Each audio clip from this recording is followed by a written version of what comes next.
Bam! No more of that. Alright, let's get Jeff on the call.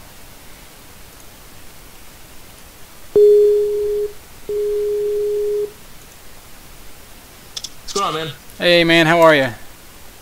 I am doing well. How are you? I am wonderful. Excited to have you back on the show. I am too. I'm excited to work on ZvT. You know, a lot of people, because obviously I was stalking your stream before we started because I wanted to make sure you weren't talking shit behind my back so I wouldn't have to kill you. No, I'm just kidding. But a lot of people are like, you know, why would you ask the Protoss guy about ZvT? And I'm happy to show people that I'm not just an amazingly handsome, gifted Protoss player, but I'm actually a StarCraft 2 scholar.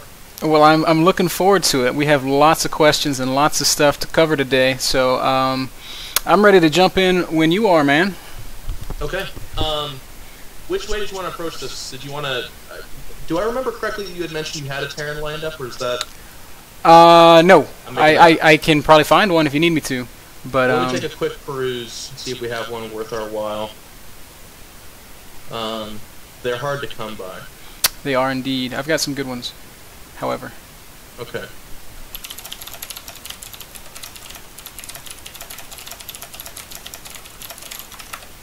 Yep. My ghosties are occupied, and my nubs are not really good for this. So if you have somebody, that'd be great. Otherwise, you and I can just do it. Alright, I'll send out a couple messages, and in the meantime, I guess we can just jump in, and we can probably start with just a little 5-10 minutes of just talking about it. Yeah, absolutely. What is your ZvT style? I don't think I've actually seen you ZvT. Well, you know, we worked with Machine a couple weeks ago, and since then I've pretty much been playing very similarly to how he told us to play, which is just very Ling Baneling centric, with as many mutas as I can possibly get, being expansive and just macroing as much as possible. Yeah, I mean, one of the things, because you know, being on a team with Machine, oftentimes we watch each other play, we practice, we do rotations, and then we criticize each other. But being proud pro gamers, sometimes people don't want to necessarily hear that. So I haven't had the opportunity to talk to Machine about his ZvT. But one of the things I would critique, so just kind of rehash, you know, bring up in your memory, so to speak, everything that Machine talked about, because he's dead on. The genesis of that is actually Idra. A lot of people used to go like 10 to 12 mutas and use them for like map control while they're actually switching to roaches or hydras or whatever. But Idra kind of made it popular to get that +1 weapons attack or air attack on the mutas and get upwards of 25, 30 mutas if the guy wants to let you do it. I mean, that's totally fine.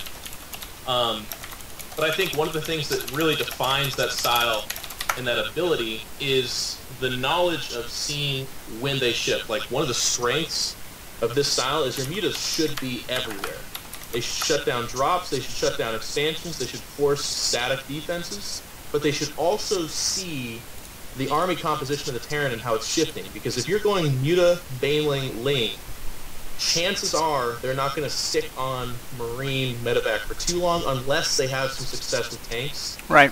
Which is actually, I would say, predominantly the thing they're going to go for, but it's really in vogue too for a lot of Terrans to shift to like 5 or 6 Thors and start going more mech heavy, so that Blue Flame Hellion against those Ling Banelings and more Thors and more tanks, while still going some bio. That, so in a long-winded way, coming full circle, that I believe to be Machine's weakness, is if it gets to that stage, he's still going Muta, Ling, Baneling, and then he switches to Roach. And oftentimes, and of course this is not the story for him, you know, he's a very accomplished ZvT player, fantastic player overall. Yes. But I've seen him lose a lot of games. He had one. You know, that macro we talked about, 5 bases versus like the bedraggled 3 bases of Terran. You know, everything's on fire and smoking and red, but they still somehow get that army going and then they win the game. You really have to watch for that Roach switch. And I actually encourage a lot of people to throw down that inexpensive Roach Warren, get that inexpensive speed upgrade, and then have it accessible to be like, oh shit, I just made a mistake and lost all my mutas. I'll just roll out with 50 roaches right now. Okay, cool. That actually segues into a couple of the questions that I had. And let's just talk roaches for just a minute. I've been watching a lot of Damagas play lately, and he's playing almost pure roach in this matchup. Yeah. I don't know how much you watch him play. Yeah, going into MLG, that was one of the things we all talk about on EG, is about kind of the weakness of opening Roach. There's a lot of players that actually very much so are committed to that. Sen is another one that comes to mind from Taiwan, the Fnatic Zerg. One of the best foreigners, absolutely, hands down, one of the best players. But he has kind of a love affair with Roaches and ZvT, and I think it's his undoing at a lot of the times. They are extremely powerful, but if the Terran is getting any kind of intel and adapts to it, i.e. Marauders, Thors, tanks, the Roaches are quite incapable of dealing with that, and it's weak against drop play, multitasking. So that's why QXC has been able to spread them out in a couple of the last events that we've seen them play, because QXC is a very drop-heavy Terran. Yeah. I think Roaches function, and I can't help but to come as a Protoss player, from like kind of the tech switch approach, like open up Muta Baneling, Ling, get that map control, kind of force them to get their anti-air. Just by going Mutalisks, they have to make 5 or 6 missile turrets at every base. They have to go Planetary Fortress, obviously not for the Mutalisks, but for the Banelings and Lings. And they have to make Marines, which is, of course, parlaying wonderfully into your Baneling play. But they're also going to try to get those Thors out. And if you get Roaches out, I think it catches them off guard. I really like it. Okay, cool. And I feel like I had one more question. Oh, yeah. I'm going to take you back into the early game really quick. So 2 racks is still pretty popular, yeah? Yeah, huge popular. One of the things that kind of my eyes were open to over the weekend while watching Masters Cup was Slush going really fast, Zergling speed, like 13 gas, 13 pool, and being pretty safe against that. Do you have an opinion on that? Do you feel like that sacrifices too much in the early game, or what? Well, there's conflicting schools of thought. There's a player like Rhett who, you're going to have a ZvZ with on January 3rd, but I would also take the opportunity, if you don't want to just spend 2 hours on ZvT, ask him about ZvT, because he has a conflicting school of thought. He, at least while I was still in Korea, and of course that was several weeks ago, if not a month ago, so things have changed, I'm sure. He believes strongly that you need to hatch first and use your drones to kind of defend against that, the 2 racks play. Whereas Idra, another Zerg, who, the 2 of them are top 2 non-Korean Zergs, both macro-style Zergs, is on the other side of the fence. He says you need to open up pool first, Speedling, a lot like what Slush did, although later. Yeah. He does 15 gas, and then 15 or 14 gas, 15 or 14 pool, and then Overlord then Lings. And my personal opinion is, if you are playing someone who's as good as you, or worse, or just slightly better, pool first with the Speedling opening is the strongest. Yeah. If they want to commit some zany amount of resources to, a proxy barracks, a bunch of Marines and SCVs, the Speedlings offer you the opportunity to either A, jump on it just by the notion of the Zerglings, and also you have to block the bottom of your ramp. That's really popular too, is people blocking you inside your base with a couple of bunkers or depots, probably bunkers because they can recycle them, or switching into like a Baneling bus, which is what we saw Slush doing that entire tournament. Yeah. And that's, he won and lost on that numerous times. Yeah, the Baneling follow-up is not something I'm a huge fan of, but just the way that he was able to I mean, he really hammered those 2 raxes. And, well, yeah, Speedlings with good control defends the 2 raxes, and then what the Terran's going to follow it up with is like Hellion play into Banshee, or just straight macro, and in either case, you're okay. No, you don't have that super fast second hatchery, so you don't have the, and I would put this in my bunny ear fingers if you saw this, the quote-unquote Zerg economy, because there's this huge belief the Zerg has to be plus a base, or, certainly they shouldn't be equal bases, I don't think, but if your base happens, like, a minute or 2 later, I don't think the Zerg is in this huge deficit. And right. That could make me a nomad in that thought, but that's where I am. All right. Okay. Well, there's some things to start with, I guess. Maybe we should just jump into a game and see how it plays out. I'm still I've still got the search running, so I've got nobody at the moment. So I guess it's going to be you and me for a little while. Yeah. Let me ask one more question. Yeah, go ahead. I'm sorry, one more person. Please continue with your thought process. Well, I'm checking with the LZ Gamer, because he actually does that all the time, so he would actually be a really good guy to practice with that. But I'm actually really excited about ZvT. You know, I'm actually a fanatic of this game, so everything excites me. So it's kind of a bland statement, but ZvT in particular, like, it used to be felt, oh, Zergs could not win this matchup, and then they changed a little something, and then it felt like, no, now Terrans can't win anything, and now it's back to, well, Zergs can't win anything. And I really like it because pretty much all that's changing is play styles and like evolutions in the game itself. Like, people are learning. And yeah, right now it's pretty cheesy, but then we saw Jinro tear it up against Moon, a very capable Zerg, in straight macro style. Yeah. Really, macro-style Terrans are the ones I'm having the most trouble with these days, because it is really hard to keep up. So LZ Gamer says after this one... Yeah, I've got one that can come in a little while as well. Alright.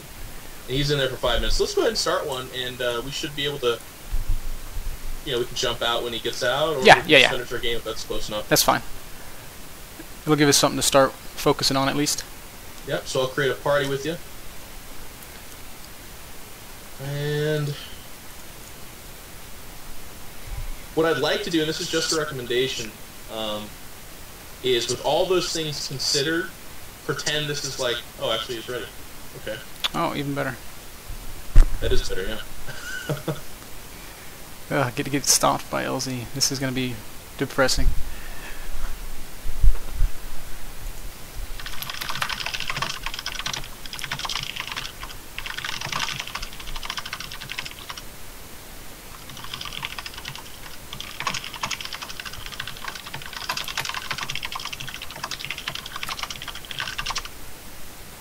Okay, so for those of you that are unfamiliar with this process and are tuning in for the first time, let me just clarify with them. We're just going to be doing Flabulous is going to be playing against Jake. We're going to pretend this is a standard ladder game. That was basically the message I was trying to convey to Jake, is don't do anything stupid that you'll never see, but do stuff that Terrans are seeing. Right. And then I'm going to be talking you through it, talking Flabulous through this as he plays it. And, you know, give him a little bit of credit. It's really hard to talk and play at the same time. And he's playing one of the better Terrans you can find right now. Okay. So, do you want to open up with the... Do you want to try the Speedling opening? Yeah, I was probably going to go gas first. Do you have an opinion on 14, 15, 13, 12? I personally like 15 gas, 15 pool, 15 overlord. And that's, of course, exaggerated. But, and the thing you have to be really in tune with that is it's basically begging for them to clog you into your base. Yeah. And that's not the end of the world if that happens, but of course that puts you in a really tight spot. So what you do to prevent that is obviously kind of watch the RCV scout and then get a drone down at the bottom of the ramp and patrol. Right. I'm sure you're familiar with that. But if they do clog you up, one of the nice things about this position in particular is it's a spine crawler and no creep tumor, and you're actually hammering away at it. We're going to drone scout around 12, or when I put the pool down? Probably 12.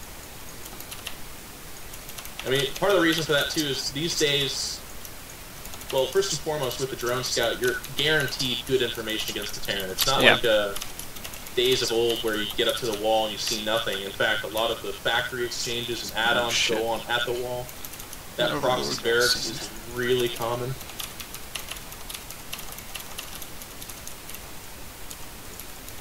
And then gas sealing's actually kind of feasible at this matchup if you're seeing them going a little bit more of a tech-heavy route. Yeah, I tend to gas steal any time I get in his base, but probably won't this game since we sort of know he's going to 2 racks. Yep, there's the 2 racks. So you absolutely know what to put at this point.